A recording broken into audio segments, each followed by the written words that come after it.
Alaska is the only place in the United States where disappearance is still considered an acceptable cause of death. Over 16,000 people have vanished in this state since 1988, many under circumstances that were never explained. Good evening, friends. If you enjoy this kind of content, leave a like and subscribe to the channel. Help me reach 1,000 subscribers. Tonight I put together some horror stories from Alaska. Stories that happen to ordinary people, just like you and me. The cold doesn't care who you are. The dark doesn't either. Welcome to the fear. Welcome to Alaska.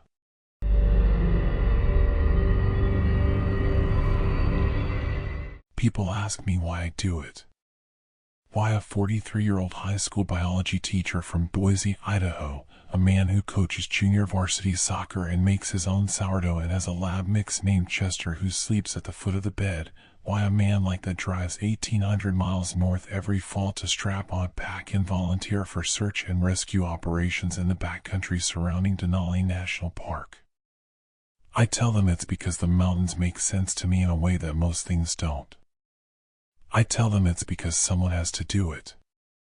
I tell them it's because my friend Marcus disappeared on a solo hike outside of Talkeetna in 2014 and they never found him, not a boot, not a scrap of fabric, not a single solitary thing, and that doing this work is the closest I can get to making that mean something. What I don't tell them is what I heard on the radio. You need to understand the scale of disappearance in Alaska before any of this will land the way it should. I've spent 6 seasons up here, enough time to learn the numbers the way you learn a language, not by memorizing them but by absorbing them until they reshape how you see everything. More than 16,000 people have been reported missing in Alaska since records began being kept with any consistency. 16,000. The state has fewer than 800,000 residents. Do the math on that ratio and then sit with it for a moment. In most of the continental United States, a disappearance triggers a coordinated response, search teams, media coverage, volunteers, pressure. In Alaska, the infrastructure for that kind of response simply does not exist across most of the land. People vanish into the terrain the way water vanishes into sand, and the official machinery shrugs and moves on because the official machinery is understaffed and underfunded and because, and this is the part that used to enrage me before resignation replaced the rage, disappearance in Alaska is, in practice, treated as a foreseeable outcome. A natural cause. The wilderness took you. The wilderness takes a lot of people. File the paperwork, close the case, move on. Marcus was 31 years old when the wilderness took him. He taught 6th grade math. He had a laugh that started 3 seconds after the joke landed because he needed to think about whether something was funny before he committed to finding it so. He had a girlfriend named Priya who still texts me sometimes on his birthday. The wilderness took him and that was that. Case open, technically, but effectively shelved. I started volunteering the following spring. By my 6th season, I had participated in 22 operations out of the ranger station on the eastern edge of the park near the Denali Park Road corridor. 11 of those resulted in a successful rescue. 7 resulted in the recovery of remains. 4 resulted in nothing at all, no subject, no evidence, no explanation. Those 4 are the ones I lie awake thinking about. Those 4 feel like Marcus. Like the wilderness didn't take those people so much as something in the wilderness collected them, quietly and without leaving a receipt. The operation I'm going to tell you about happened in late October of 2018, the tail end of the season when most of the tourist traffic has cleared out and the park feels like it's exhaling after holding its breath all summer. The light was going earlier every day. By 4 in the afternoon it was practically dark, that specific Alaskan darkness that isn't just the absence of light but feels like the presence of something else, something with mass and intention. The temperature was dropping into the single digits overnight and the first serious snowfall of the winter had laid down 6 inches of fresh powder over everything, which is beautiful and also means that any tracks older than 12 hours are gone. The call came in at 9:40 p.m. on Tuesday. Our radio operator, a retired park ranger named Sandra who had done this job longer than most of us had been adults, patched it through to the team room where 4 of us were reviewing topo maps from an earlier operation. The signal was clean.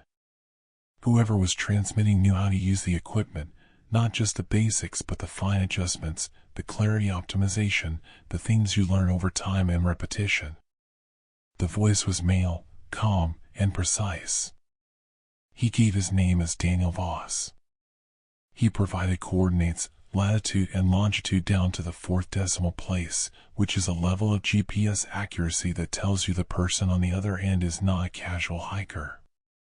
He described his surroundings with the detail of someone who had been trained to observe: a granite ridgeline to the north, a frozen creek running east-west approximately 40 meters below his position, a stand of black spruce to his west that had lost most of its snow load, a partial view of what he believed to be the Ruth Glacier to the southwest. He said he was injured. He said he had a compound fracture of the left tibia. He used the clinical term, compound fracture, without apparent distress, and that he had been stationary for approximately 19 hours. He said his shelter was a bivouac bag, that he had water and approximately 400 calories of food remaining, and that the temperature at his location was currently 4 degrees Fahrenheit and falling. He said all of this in the measured, almost preternaturally calm voice of a man who has decided that panic is not available to him as an option. Sandra asked him to confirm his name and the nature of his emergency for the record. He did.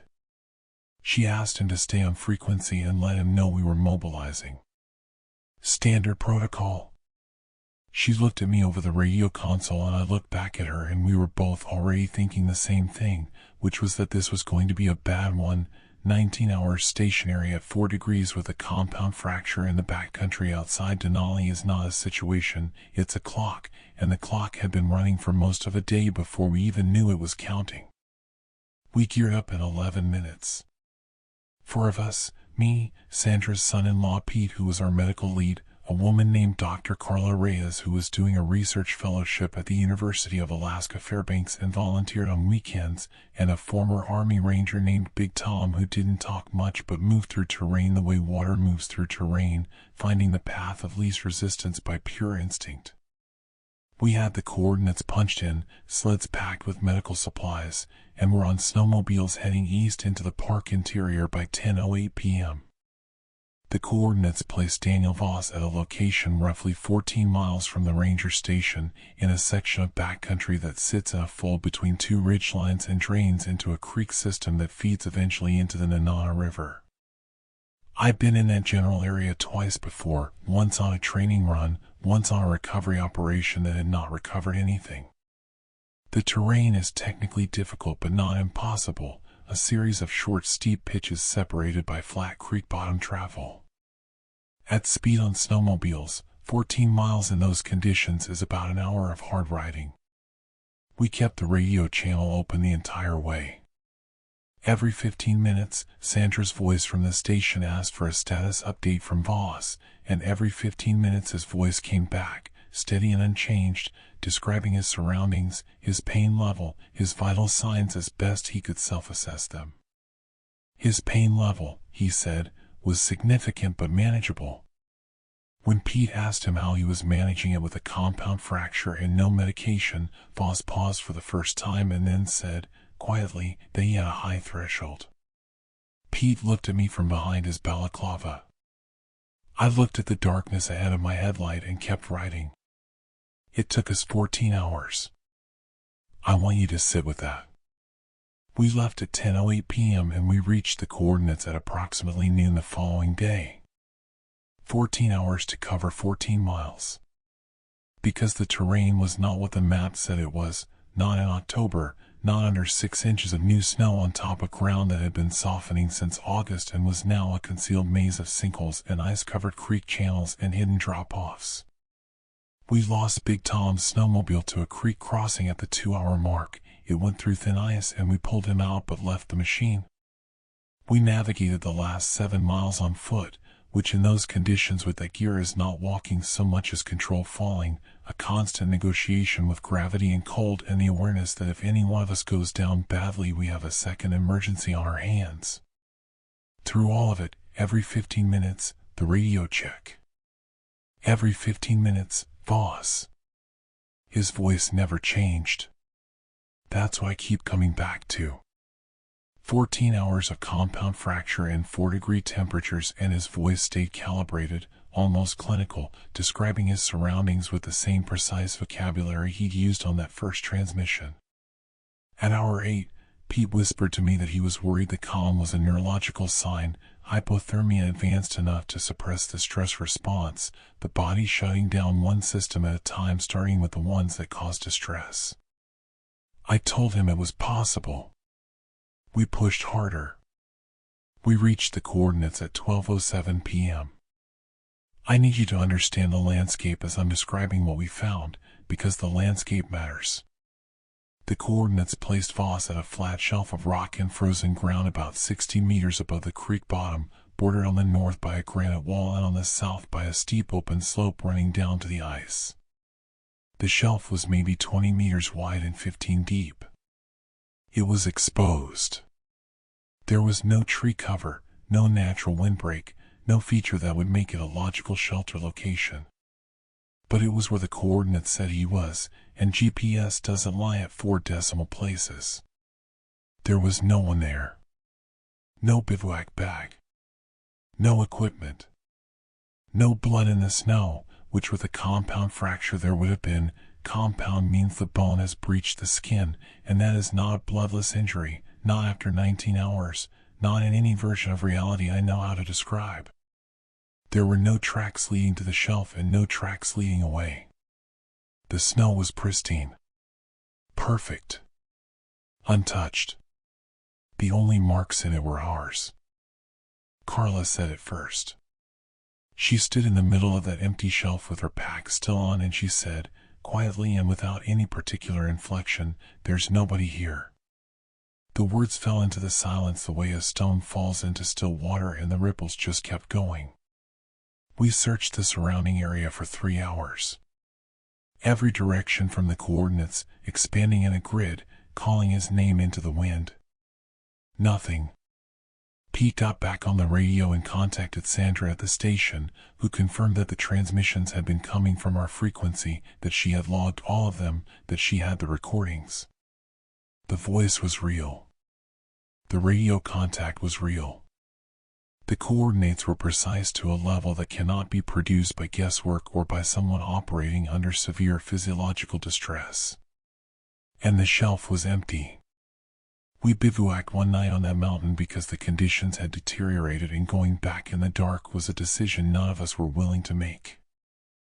I lay in my sleeping bag listening to the wind work itself against the tent wall, and I thought about Marcus. I thought about the 4 operations that never found anything. I thought about 16,000 names in a database somewhere, people who had been alive and specific, who had preferences about coffee and opinions about movies, and people who loved them, and who were now just entries on a list that nobody read. I thought about what it means to disappear in a place this large, this indifferent, this magnificently and terrifyingly uninterested in your survival. The Alaskan wilderness does not hate you. That's what people get wrong. It doesn't want to kill you. It doesn't want anything. It is simply operating at a scale so far beyond the human that your presence in it registers as nothing, less than nothing, the way a single bacterium registers in the Pacific Ocean. You can be swallowed and the water doesn't even notice the gap. That is the specific horror of this place, not malice but indifference so total it becomes, in practice, indistinguishable from something predatory. We hiked up the next morning in conditions that were better but not good. I didn't talk much. None of us did. There is a particular silence that settles over a team after an operation like that, a silence that has a shape to it, like a hand pressed flat over a mouth. Back at the station, Sandra played us the recordings. All of them, every 15-minute check, the full transmissions, Voss's voice coming through clean and detailed and calm. We sat around the table in the team room and listened to a man describe his location, his injury, his temperature, his remaining resources, for 14 hours. And then we looked at each other because there was nothing else to do. I filed my report. Search and Rescue Volunteer #47B, Operation 2018 OCT 23. Subject not located.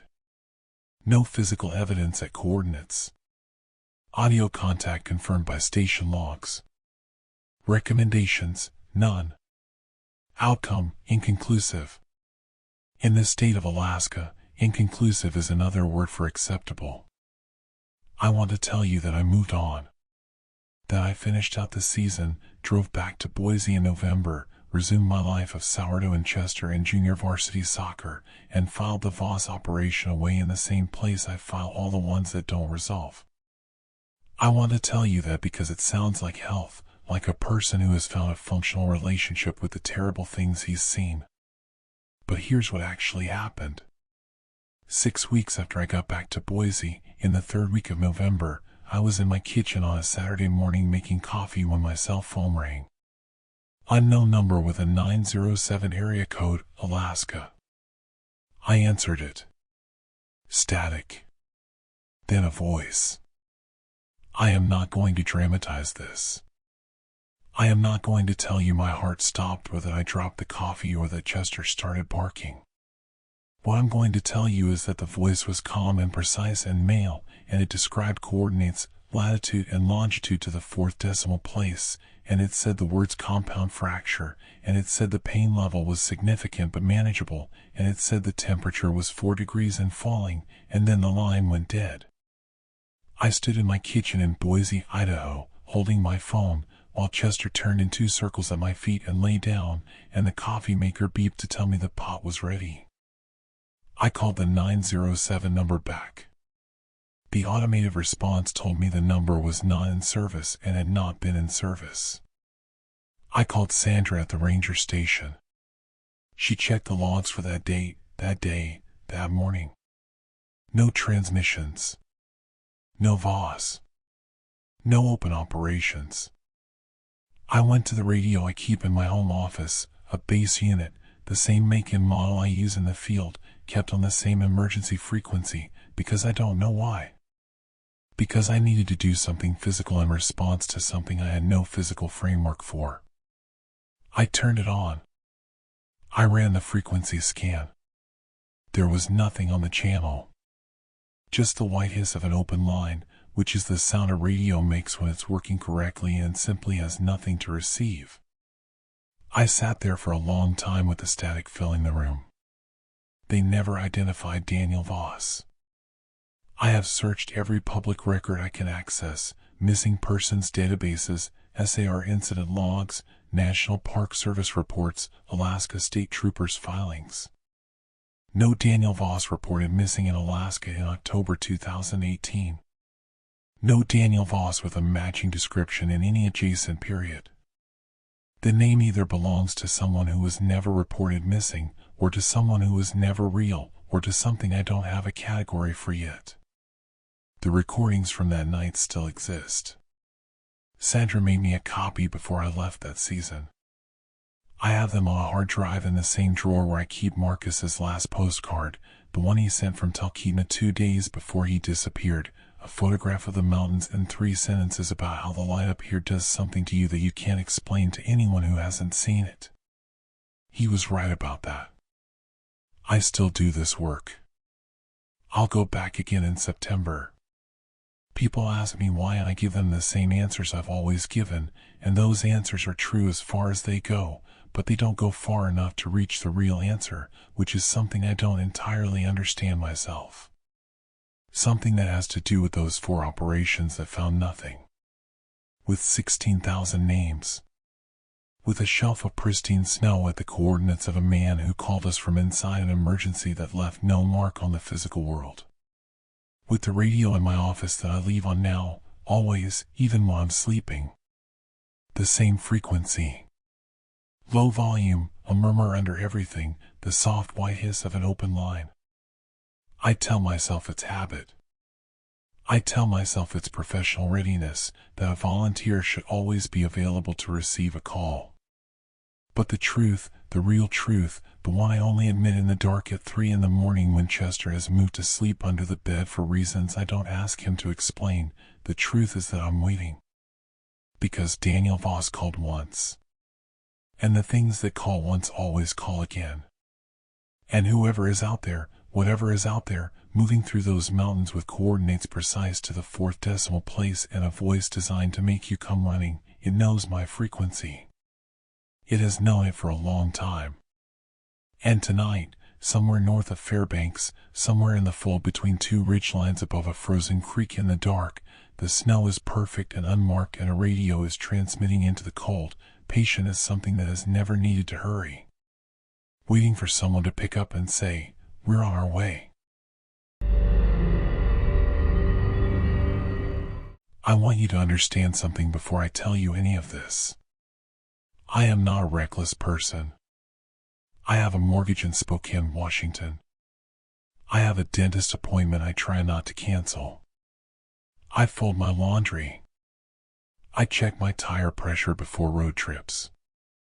I am the kind of man who keeps an emergency kit in the trunk of his car, water, granola bars, a Mylar blanket, because my father taught me that being prepared is the difference between a story you laugh at and a story that ends with someone dragging a bag out of a ditch. I want you to understand that because what happened to me on the Dalton Highway in October should not have happened to someone like me. And the terrifying truth, the one that still keeps me awake past 2 in the morning, lying perfectly still in a bedroom that is too warm and too quiet, is that it could happen to someone exactly like you. It started the way most catastrophes do, with optimism. My wife Rachel and I had been talking about the Alaska trip for 3 years. We were in our mid-30s, childless by choice, the kind of couple that spent their vacation budget on experiences instead of things. We'd done the Grand Canyon. We'd done the Appalachian Trail section from Harper's Ferry to Delaware Water Gap. We thought we understood wildness. We thought we had a vocabulary for remoteness. Alaska taught us, very slowly and very deliberately, how wrong we were. We flew into Anchorage on a Thursday morning in early October. The city surprised me. It was bigger than I expected, actual traffic, a Costco, a Target, chain restaurants on every block. It smelled like autumn and diesel and something clean underneath it all, like water over stone. Rachel bought coffee from a place on 5th Avenue and said it felt like Portland but colder. We laughed. We were happy. We were idiots. We spent 2 days in Anchorage adjusting to the time difference, then drove north through Wasilla, which is smaller and flatter than anything you'd expect a name like that to carry, and continued up through the Matsu Valley until the landscape started doing something to my chest. A tightening. Not fear. Not yet. More like awe with an undertow. The mountains came up around us like slow gray walls, and the birch trees had gone completely yellow, and the sky was the kind of blue that doesn't exist in the continental United States. I remember Rachel put her hand on my knee and said nothing, which is how I knew she felt it too. We picked up the Dalton Highway just north of Fairbanks, which is the last real city before the road turns into something else entirely. The Dalton is 414 miles of unpaved gravel and ice and paranoia connecting Fairbanks to Deadhorse, up at the edge of the Arctic Ocean. It was built in the 1970s to service the Trans-Alaska Pipeline. There are almost no gas stations. Almost no services.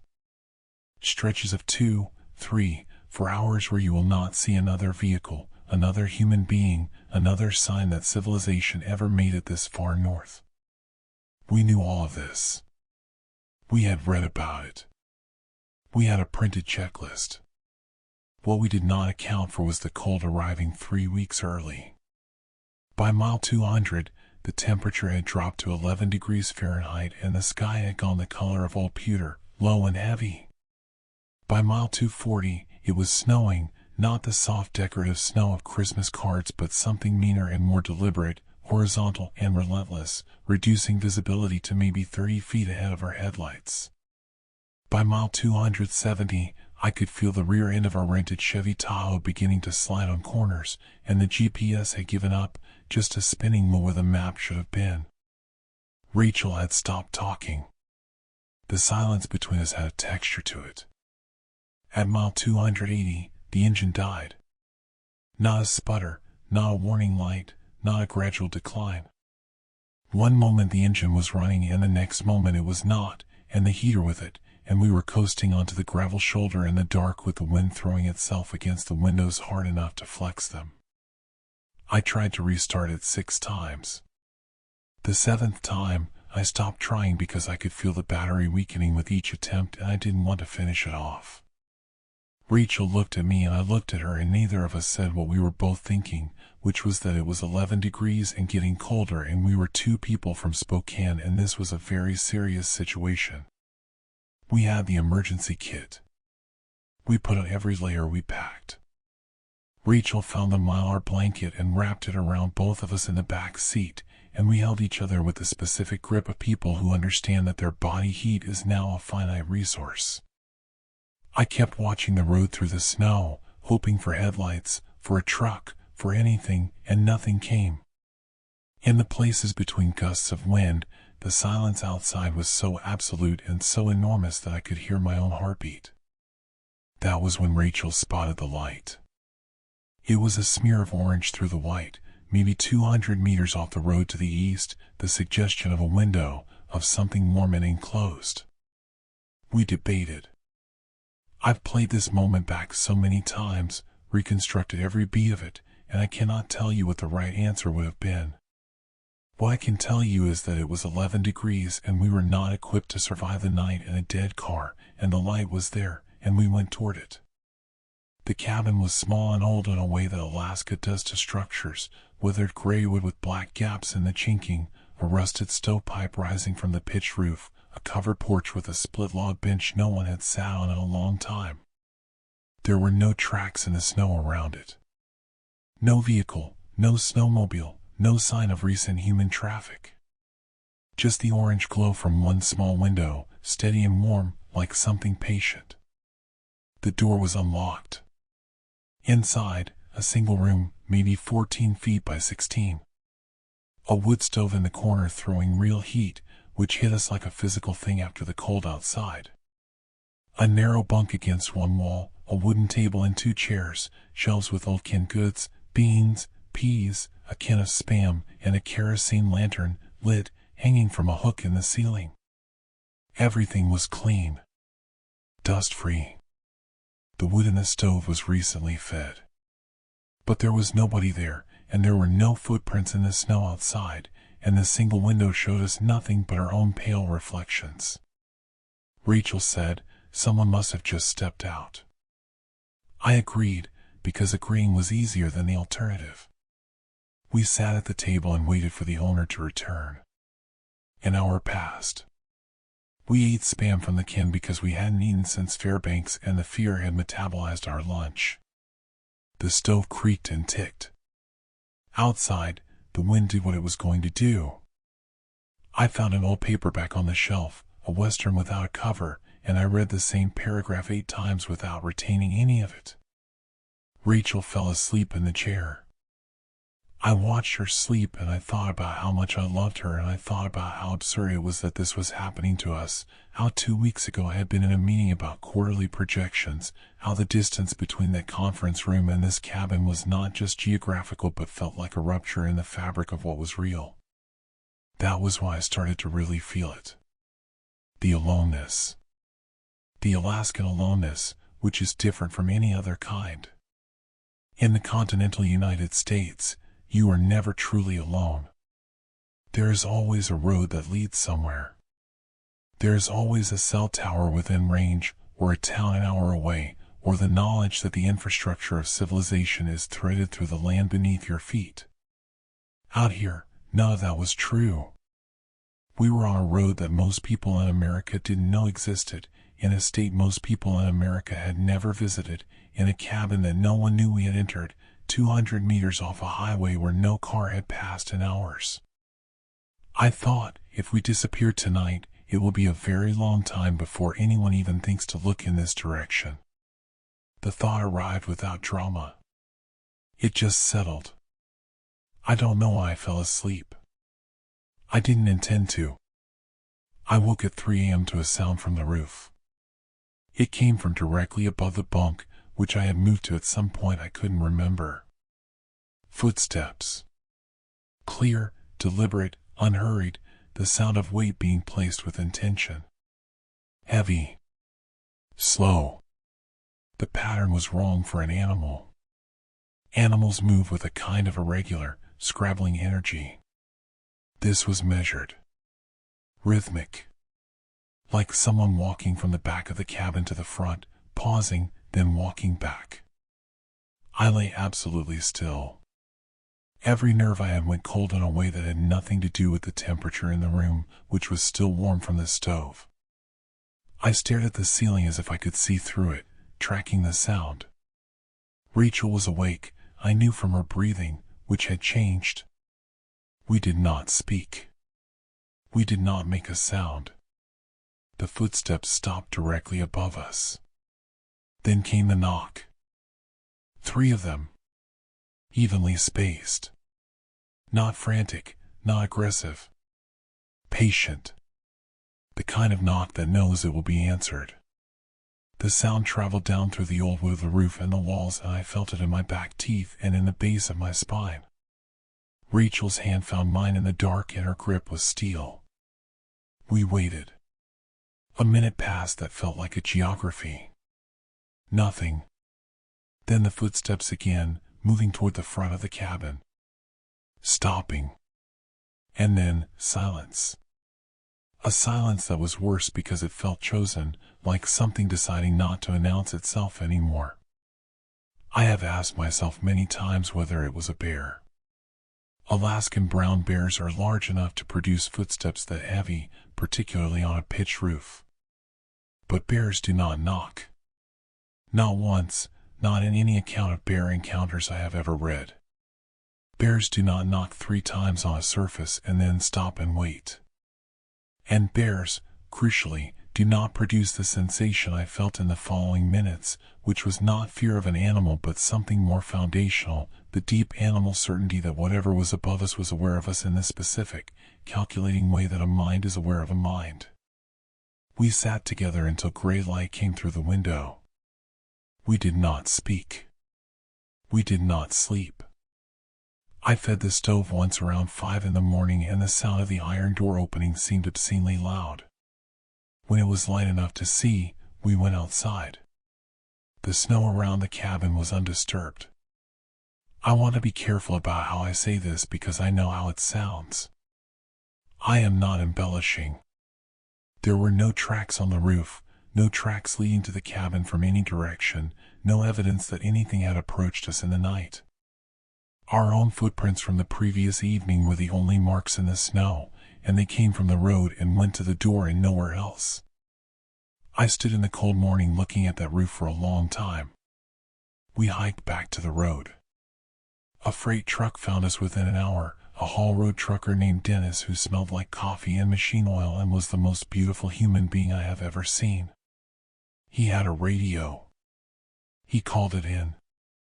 They got our Tahoe towed to Coldfoot, which is a truck stop and a cluster of buildings that is barely a town but felt, to me, like civilization at its most extravagant. We ate hot food. We sat inside. We didn't talk about the cabin for 6 hours. When we finally talked about it, we talked around it. We used words like probably and most likely and I'm sure it was.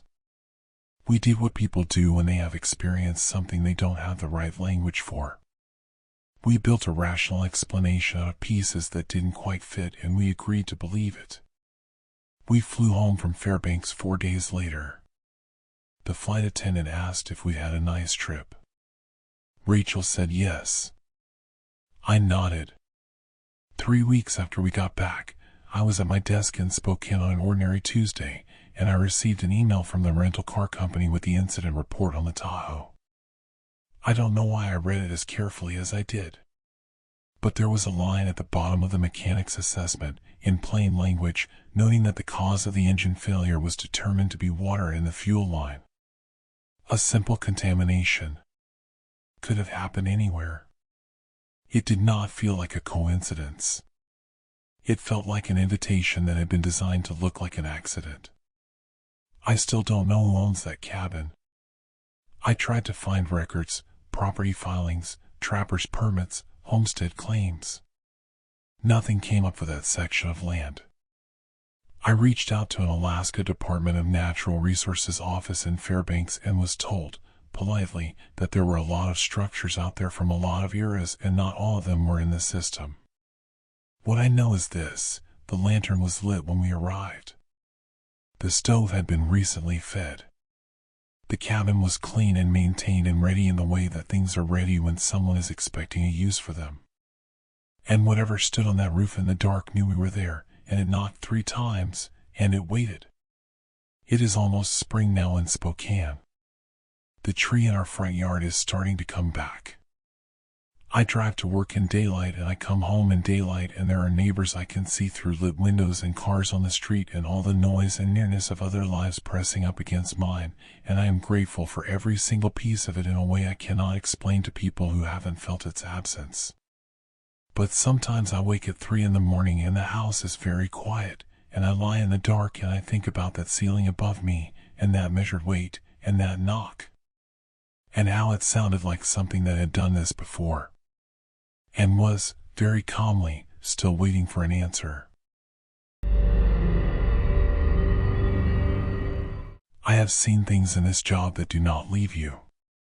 That is not a complaint, it's a contract, and one I signed knowingly when I completed my EMT certification in Anchorage 11 years ago and accepted a position as a paramedic with the Nome Emergency Services Department. You understand, going in, that the work will cost you something. You understand that you will carry certain images for the rest of your life the way you carry old injuries, not always painful, but always present, changing the way you move through the world. You make peace with that cost because the alternative is not doing the work, and the work needs to be done, and not enough people are willing to do it out here. Nome is not a city in the way most Americans understand cities. It sits on the southern coast of the Seward Peninsula, 68 miles south of the Arctic Circle, accessible by air or by sea when the Bering Sea is cooperative, which it frequently is not. The population hovers around 3,700 people depending on the season, swelling in summer with fishing crews and researchers and the occasional tourist who has run out of continental United States and keeps going anyway, contracting in winter to the people who belong here, who have built their lives inside the specific terms of a place that does not accommodate weakness. There are 3 paved roads that leave Nome. They do not connect to any other road in the state. You can drive them, all of them, and they will all bring you back to where you started, because there is nowhere else to go. When I first moved here from Anchorage, a colleague told me that Nome was a town surrounded by the largest nothing she had ever seen. She meant it practically. She wasn't wrong. I want to talk about the nothing for a moment, because it matters to what happened, and because I don't think people who haven't lived it can understand how it operates on you. The Alaskan interior and coastline carry a specific weight that is not weather and not landscape, though it borrows from both. It is the weight of genuine remoteness, not the performative remoteness of a cabin in Vermont or a ski house in Colorado, places that are separated from civilization by distance but not by anything more fundamental. This is different. This is the feeling of standing at the edge of a system, of having left the network of assumptions that structures ordinary American life, that help is available, that records are kept, that someone is accountable for what happens to you, and stepped outside it entirely. In Nome, in January, when the wind is coming off the Bering Sea at 40 miles an hour and the temperature with wind chill is approaching -60 and your radio crackles with a call from an address 2 miles out of town, you are aware in a way that you are never aware in a city that whatever happens next is entirely on you. There is no backup arriving in 4 minutes. There is no specialist a phone call away. There is you, your training, your equipment, and the dark. I had been living with that weight for 9 years when the call came in. By then I thought I had made my peace with it. I thought I had integrated the loneliness and the isolation and the particular psychological texture of being one of the people who drives toward the bad thing while everyone else moves away from it. I thought I was equipped. The call came on Tuesday evening in February, 4 years ago. A welfare check request initiated by a school, the regional school that serves Nome and the surrounding communities, had flagged a student absent for 4 consecutive days without contact from a parent or guardian. School administration had attempted to reach the listed contact, a man named Howard Pell, by phone 3 times without answer. The address was a residential property on the outskirts of Nome, east of the main residential grid, a house I had been to once before for a minor medical call.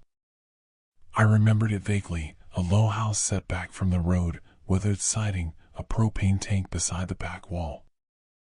I drove out with my partner Yuki, a nurse practitioner from Fairbanks who had been with Nome EMS for 6 years and who was, in my estimation, the most competent and unflappable person I had ever worked beside. We didn't talk much on the drive. We rarely did on welfare checks. They exist in the space between routine and disaster, and the experienced response to that ambiguity is silence. We saw the boy when we were still 40 meters from the house. He was standing on the front porch, which was open to the cold, no storm door, nothing between him and the February air, wearing jeans and a t-shirt. No coat. No hat or gloves. The temperature was 11 degrees Fahrenheit.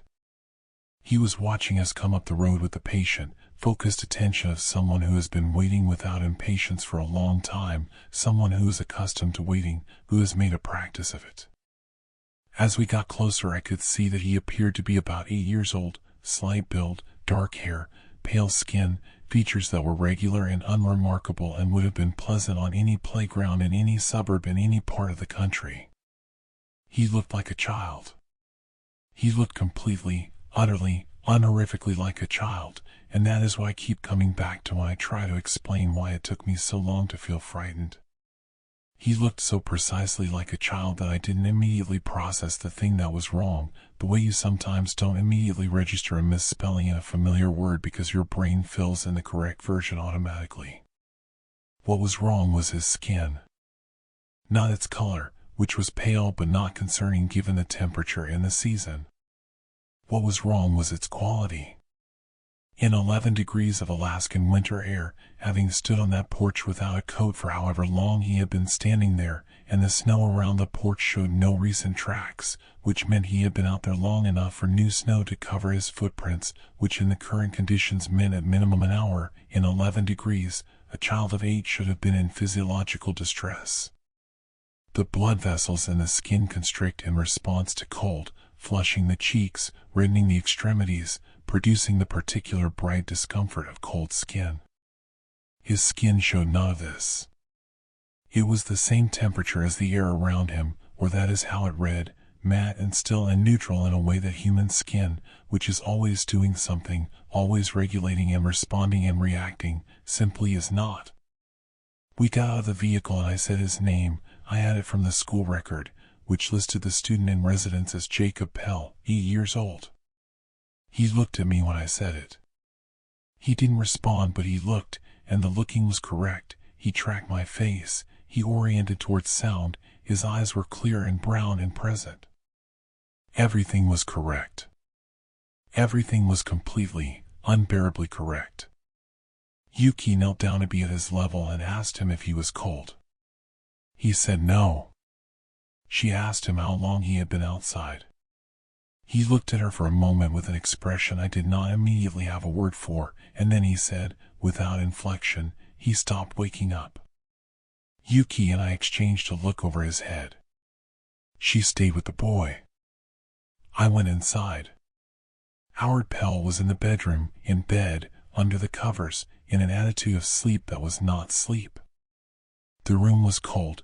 The heating system had run out of fuel at some point, the propane tank outside presumably exhausted, and the body had been in that cold room for a period I estimated, based on what I found, at somewhere between 3 and 5 days.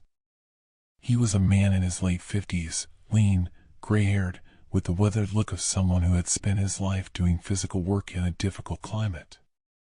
There were no signs of violence. There was a prescription medication on the nightstand, a cardiac drug, and an empty glass of water and a paperback novel lying open and face down as if someone had set it aside with the intention of returning to it. I went back outside. I stood beside Yuki and I looked at the boy on the porch and I tried to construct, in real time, a coherent picture of what the past 3 to 5 days had looked like for an 8-year-old alone in a house with a dead man and no heat and apparently no response of any kind from the cold that should have killed him or at minimum incapacitated him long before we arrived. I could not construct a coherent picture. The pieces were all present. They simply would not arrange themselves into anything I could hold. We got him into the vehicle and put the heat on high and Yuki assessed him from the back seat while I called dispatch with our status. His core temperature, when she checked it, was normal. Not dangerously low, not even slightly low. Normal. 98.6 Fahrenheit, give or take a tenth. She checked it twice. She showed me the readout both times without saying anything, and I looked at it and nodded and then looked out the windshield at the dark road and the snow and did not say anything either, because we were both professionals and professionals do not say out loud in front of a child what we were thinking. Child Protective Services from Nome met us at the clinic. A woman named Sandra, efficient and kind, who spoke to the boy in a calm, practiced voice while I completed my incident report at the counter and tried not to look at him directly. He answered her questions the same way he had answered ours, brief, accurate, without emotion, without the particular distress that a child of 8 in his circumstances should have been unable to suppress. He did not cry. He did not ask for his father. He sat in the plastic chair and answered the questions and looked at Sandra with those clear brown eyes that were attentive and present and somehow completely unreadable. Sandra pulled me aside near the end and asked, quietly, whether I had any concerns about the boy beyond the immediate situation. I told her about the temperature. I told her about the skin. I told her about the core temp readout. She wrote it all down. She said the right things, that they would get him examined, that there were medical explanations for temperature regulation anomalies, that children were more physiologically resilient than adults in ways that still surprised researchers. I nodded at all of it. It all sounded correct and reasonable, and I could not make it feel correct and reasonable no matter how carefully I nodded. While I was at the door, ready to leave, the boy spoke. He had not spoken since Sandra began her assessment, maybe 40 minutes. He said my name, not my title, not sir, my actual first name, Ellen, which he had not been told, which was not written on anything visible, which was a name I had given to no one in his presence at any point during our interaction. He said it the way you say the name of someone you know moderately well, without hesitation and without emphasis, the way you say the name of a neighbor or a coworker. I turned around. He was looking at me from the chair with his hands in his lap. He said, "You're going to come back." I told him I was sure he would be well taken care of. He said, "That's not what I mean." I left. I drove home through the Nome dark with the heater running and the radio off and my hands very steady on the wheel, the way your hands get when your body has decided that any trembling is unacceptable and has simply overridden it. I ate leftover soup for dinner. I watched television without retaining any of it. I went to bed at 10 and lay in the dark thinking about a child on a porch in 11-degree air with normal core temperature and clear brown eyes and knowledge of my name, and I thought about the days he had spent in that cold house with his father's body, alone, without apparent suffering, without apparent fear, waiting with the patient and practiced stillness of something accustomed to waiting for as long as necessary. I thought about what he said. "You're going to come back." I thought about the two possible meanings of that, and which one he had intended. The following morning I did what I should have done the night before, which was pull the full file on the Pell household from the Nome public records system. Howard Pell, registered resident for 12 years, property owner, no outstanding warrants, No significant medical history on file beyond the cardiac condition. Occupation listed as subsistence fisherman. No listed spouse or partner. Emergency contact, none.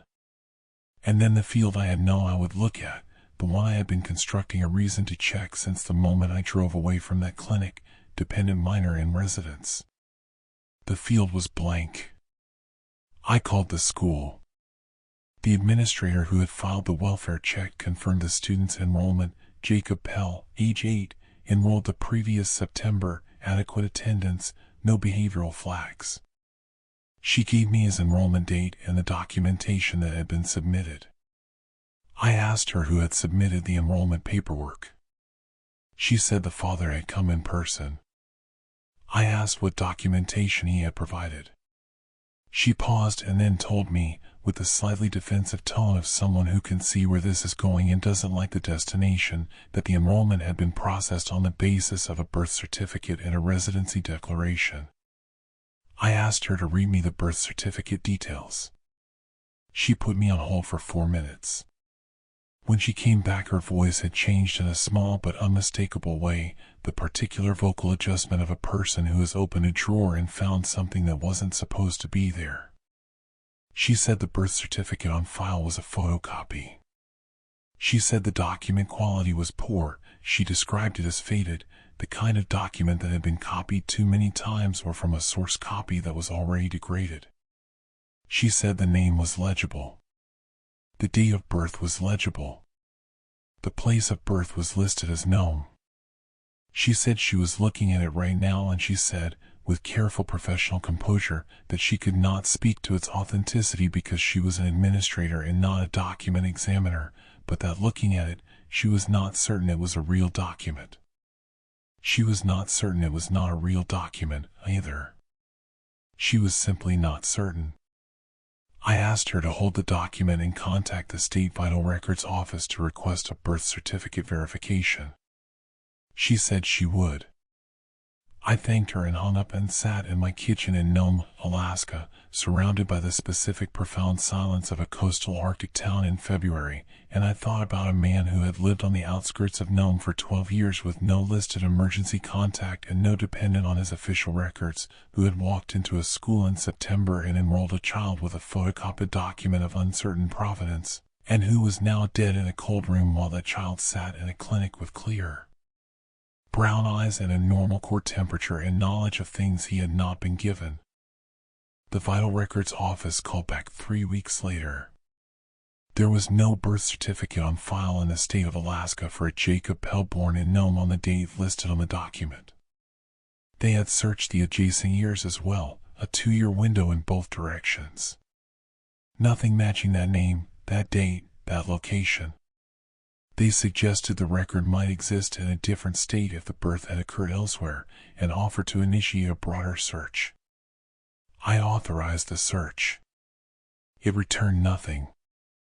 The search expanded, widened, touched every database that could be touched. Jacob Pell, age 8, enrolled in a Nome school in September, photographed by the school system for his student ID, assessed by a nurse practitioner and a child protective services worker and a pediatrician at the Nome clinic. Jacob Pell, who had sat in a plastic chair and said my name and told me I would come back, did not exist in any official record anywhere. State officials told me afterward that this kind of gap could happen in a number of ways. Records get lost. Records get misfiled. Records from rural areas sometimes fall through the cracks of systems that were designed with cities in mind.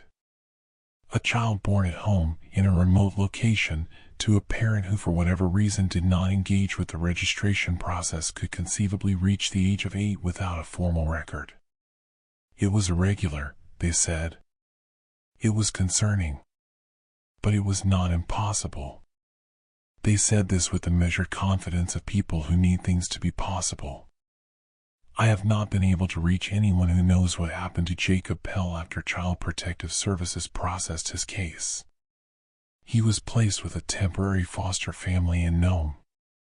Within 2 weeks he was transferred to a facility in Fairbanks.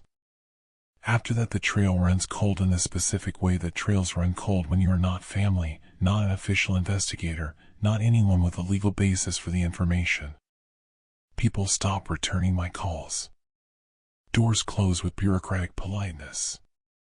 I am a paramedic who responded to a welfare check. My involvement ended at the clinic door. Except that it didn't, because he told me it wouldn't. You're going to come back. I have turned that sentence over in my hands for 4 years. I have examined it from every angle available. I have tried to read it as the magical thinking of a traumatized child, as a reflexive statement, as something without specific meaning.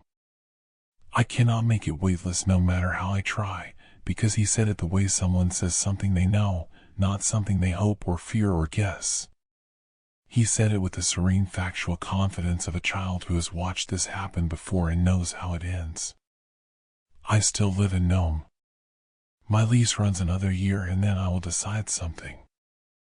I am good at my job and the job is necessary, and I have not given myself permission to leave on the basis of something I cannot fully articulate or prove. But I sleep differently now.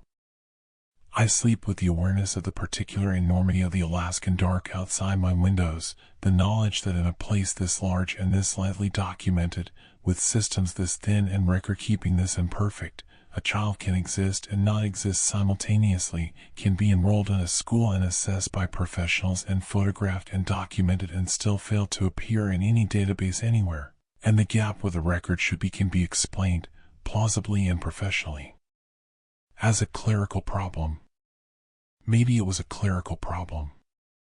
Maybe Howard Pell was an isolated man who made informal choices about documentation for reasons that were practical and not sinister. Maybe the birth certificate was a degraded copy of a real document filed in a system that lost it the way systems lose things. Maybe the temperature readout was a calibration error in the equipment. Maybe a child in shock exhibits physiological presentations that mimic something else. Maybe every piece of this fits inside a container of coincidence and error in the specific chaos of record-keeping on the edge of the world. I was trained to follow evidence.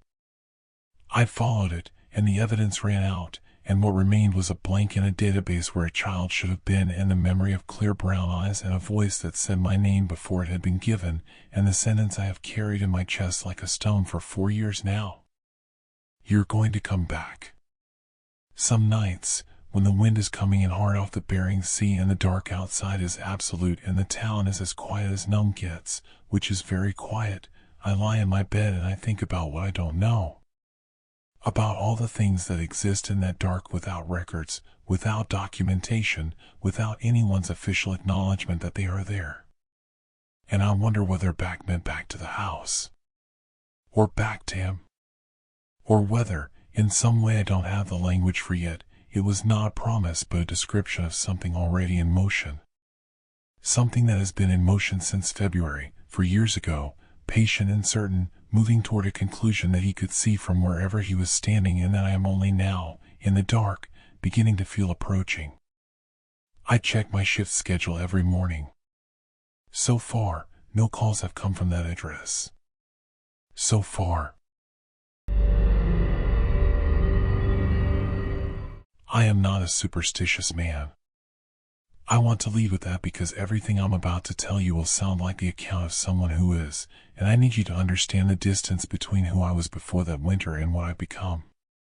Before Kodiak, I was the kind of man who read popular mechanics, who changed his own oil, who thought that ghost stories were what people told when they lacked the vocabulary for coincidence.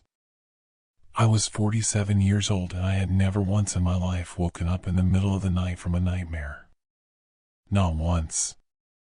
I slept like a man who had nothing waiting for him in the dark because nothing ever had.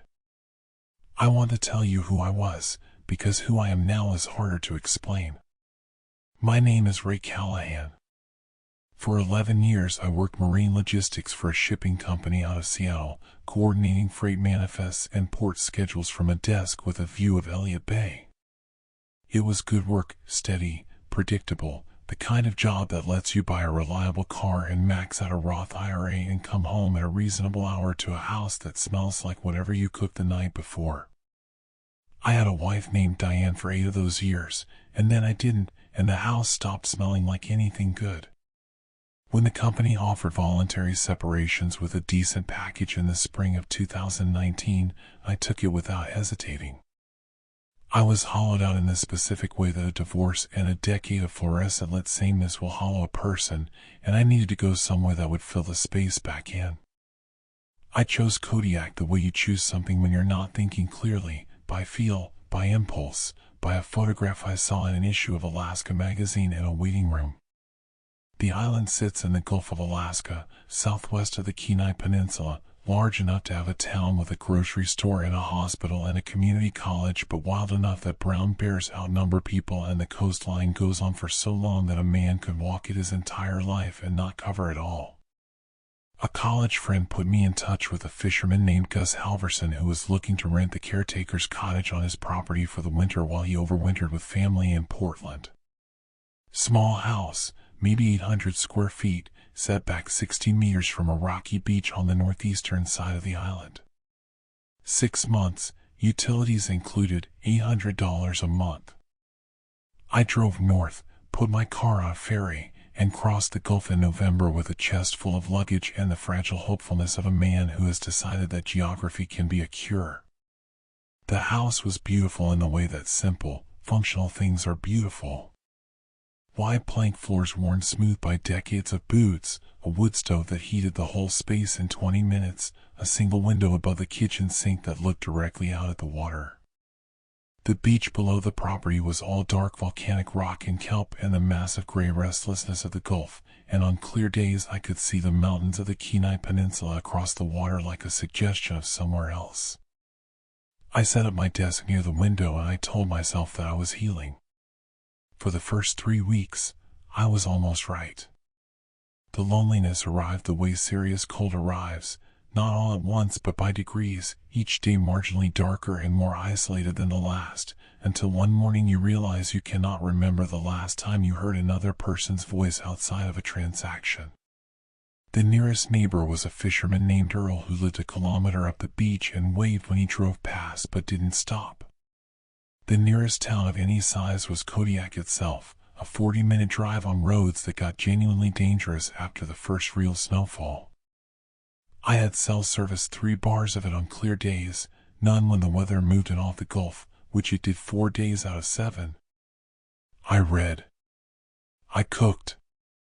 I walked the beach every morning in the dark and every evening in the dark and understood, for the first time in my life, why solitary confinement is classified as a form of torture. I want to be careful about something here. There is a kind of loneliness that is poetic and instructive, the loneliness of Thoreau in his cabin, of people who choose solitude and find it clarifying. That is not what I'm describing. What I experienced in Kodiak that winter was the other kind, the loneliness that is experienced not as the absence of distraction but as the presence of something else, something that moves into the space that other people usually occupy and is not warm and does not mean you well. The Alaskan winter dark is not silence. It has a quality to it, a density, and when you are alone inside it long enough you begin to understand that the wilderness is not empty. It is full of things that have simply been waiting for the human noise to stop so they can go about their business. I started finding things in mid-December. The tides on the northeastern shore of Kodiak run high in winter, driven by the Gulf storms that come in every few days with the casual violence of something that doesn't know you're there. The morning after a high tide you could walk the beach and find whatever the ocean had decided it was done with, crab traps, buoys, fishing line, lumber, occasionally a boat cushion or a cooler with someone's name sharpened on the lid. I found a child's rain boot, orange, size 4, that I put on the porch for 2 weeks before I made myself throw it away. I found a waterproof dry bag containing a paperback novel so waterlogged the pages had fused into a single mass. I found things that had no clear origin and things whose origins were obvious and sad. In the second week of December, I found the shoe. It was a trail runner, women's, size 7, Columbia brand with a coral and gray colorway that was maybe a year or 2 old. It was waterlogged but structurally intact. And it was laced. This is the detail that stopped me in the gray morning light with the wind coming off the gulf and the kelp rocking in the shallows. The shoe was still laced, tied in a bow, the kind of double knot that someone does when they're going somewhere on foot and don't want to be stopping to tie a shoe. A shoe comes off a foot in the water in one of two ways, voluntarily or with significant force. A laced shoe does not come off a foot voluntarily. I stood there looking at it for a long time. Then I picked it up with 2 fingers and carried it back to the house and put it on the porch railing and called the Kodiak Police Department, who sent a man named Officer Webb out that afternoon. He photographed it, bagged it, was polite and professional, and told me they'd look into it. He didn't seem alarmed. That in itself alarmed me. I found out later, weeks later, through the kind of small-town information circulation that happens in places where everyone knows everyone's business, that a woman had been reported missing from the south end of the island in November. A kayaker, solo, from Anchorage. 29 years old. She had been expected back in Kodiak town after a week-long coastal route and had not returned. They had searched. They had found the kayak, overturned and damaged, in a cove 12 miles from where I lived. They had found nothing else. I did not know this when I found the shoe. I want to make that absolutely clear. The week before Christmas I found a dry bag on the beach, military grade, the kind serious backcountry travelers use for electronics and documents. It was sealed. Inside, perfectly dry, completely preserved, a wallet containing a Washington state driver's license, $80 in cash, a library card, a photo of a woman and an older couple who were almost certainly her parents, and a folded piece of paper that turned out to be a hand-drawn route map of the Kodiak coastline with notations in precise, small handwriting about tide windows and camping spots. The driver's license had a name and a face. The face was 29 years old with dark hair and a slightly impatient expression, the expression of someone who finds the bureaucratic requirement of a photograph mildly irritating. I sat at my kitchen table with the contents of that dry bag spread in front of me, and I felt the bottom of something give way. Not dramatically. Quietly. The way ice gives way, a shift in texture underfoot before the actual break. I was looking at the material evidence of a life that had been going on and had stopped, and I was the one who found it, alone, in a house on a beach on an island in the Gulf of Alaska where the nearest person who knew my name was 40 minutes away and the nearest city of any consequence was Anchorage, 400 miles north. I thought about her parents in that photograph, ordinary people, middle-aged, squinting into some summer light, completely unaware that their daughter's wallet was sitting on my kitchen table in December with the rain coming sideways against the window and the wood stove ticking and nobody in the world knowing exactly where I was. I called it in. Officer Webb came back. This time he seemed less professionally neutral and more genuinely disturbed, which I didn't find reassuring. He made calls in his car in the driveway for 20 minutes before he came back inside. He told me that the identification confirmed what they had suspected. He said the investigation was ongoing. He said I had done the right thing. He shook my hand and drove away in the dark, and I stood at the window watching his taillights until they disappeared, and then I stood there looking at nothing for another 10 minutes because the silence left by his departure was worse than the silence that had been there before he arrived. At least before I could tell myself it was neutral. Now it felt accusatory. I did not sleep well in December. This is an understatement so significant it functions almost as a lie. I did not sleep in December the way a drowning person does not swim well. I would go to bed and lie in the dark listening to the tide, and I would run through the inventory of everything I had found and what it meant and who she had been and whether she had been frightened and how long it had taken, and these thoughts would spiral outward into larger thoughts about impermanence and isolation and the fundamental indifference of natural systems to human suffering, and by the time exhaustion won it was usually past 3 in the morning. I started dreaming about the ocean. Not dramatic dreams, not monstrous, not violent. Just the water, dark and cold and completely still, and the sense of enormous depth below me, and something down in that depth that was oriented upward. pointed toward the surface. Toward me. I would wake from these dreams completely alert, which is its own kind of horror, the horror of a body that has decided that sleep is not safe.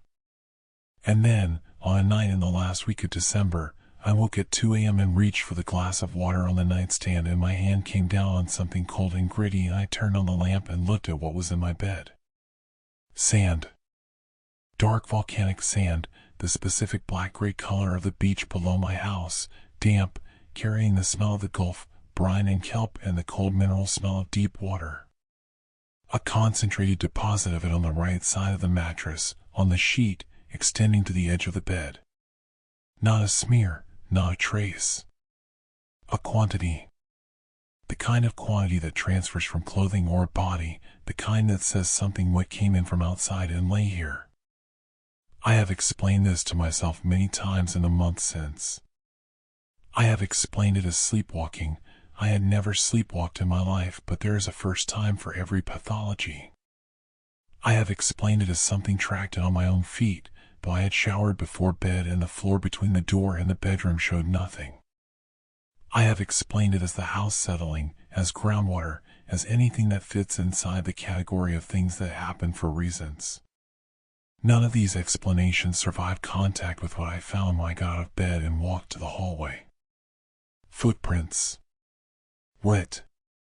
Leading from the front door, which was closed but, I now noticed, unlocked, and I lock that door every night. I am certain of this. I am a man who checks locks the way other people check their phone, from the front door down the hallway to the bedroom. Not my size. Smaller. A woman's foot, narrow, barefoot. They crossed the bedroom floor to the side of the bed where the sand was deposited, and then they returned to the hallway and continued to the front door and stopped. They didn't go back out. They simply stopped. As though whatever had been making them cease to exist at a point 3 feet from the front door dissolved back into wherever it came from, leaving only the wet outline of itself on the wood floor and the dark sand in my bed and the sound of the tide outside doing what the tide does. I spent the rest of that night in my truck with the engine running and the heater on and every door locked. At first light I drove to Kodiak Town and checked into a motel on Marine Way and sat on the bed in a room with a television and 2 queen beds and the comforting noise of the highway outside, and I shook for approximately 2 hours before I stopped. The motel room cost $87 a night and I stayed for 5 days, and it was the best money I have ever spent. I told Officer Webb. He came to the house with me, examined the floor, photographed what remained of the prints. They had dried and faded but were still visible if you looked at the floor at an oblique angle in the right light. He was quiet for a long time. He asked me whether I wanted to file a report. I said I didn't know what the report would say. He nodded like that was a reasonable answer. I left the island in January. I broke the rental agreement and forfeited the deposit, and Gus Halverson, when I reached him by phone in Portland, listened to my explanation and was quiet for a moment and then told me, carefully, that I was not the first person to leave that cottage early.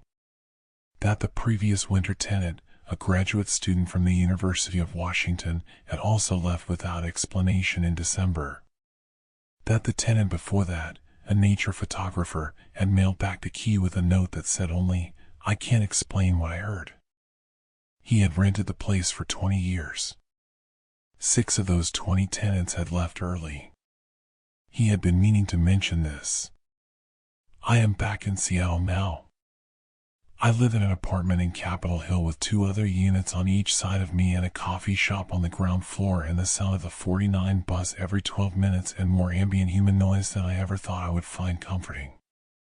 I have a therapist who specializes in something called environmental trauma, which is a term for what happens when a place does something to you that a person cannot be held responsible for. We talk about the isolation, about the accumulated stress of the winter, about how a mind under sufficient loneliness pressure will manufacture experience to fill the sensory gap. She has a name for what happened to me. It is a clinical name, it has Latin roots, it sounds rational and contained. I nod when she uses it. I let it be a door we can close together. But I don't tell her about what I found while I was packing my last box to leave the cottage. In the closet of the small bedroom, on the highest shelf, pushed to the back, a trail runner. Women's, size 7, Columbia brand. Coral and gray colorway. Still laced. Still tied in a double knot. The matching shoe. The one I had already given to the police. I don't tell my therapist because I cannot make it mean anything that fits inside the container of her clinical name. I cannot explain how the right shoe ended up on a beach 600 meters from the house and the left shoe ended up on a shelf inside a closet that I had opened and examined when I first arrived and that had been empty. I cannot explain the sequence of that. I cannot explain the intention implied by it. What I can tell you is that I understand something now that I did not understand before Kodiak. I understand why people go to Alaska and do not come back. Not just physically. I mean the other kind of not coming back, the kind where the body returns to a city and resumes a life and talks to therapists and takes the right bus and orders the right coffee, but something else, something specific to who you were before, stays behind on a beach in the dark with the tide running in and the water coming in, the things that live at the bottom of the Gulf of Alaska moving in their slow, patient, incomprehensible way toward the surface.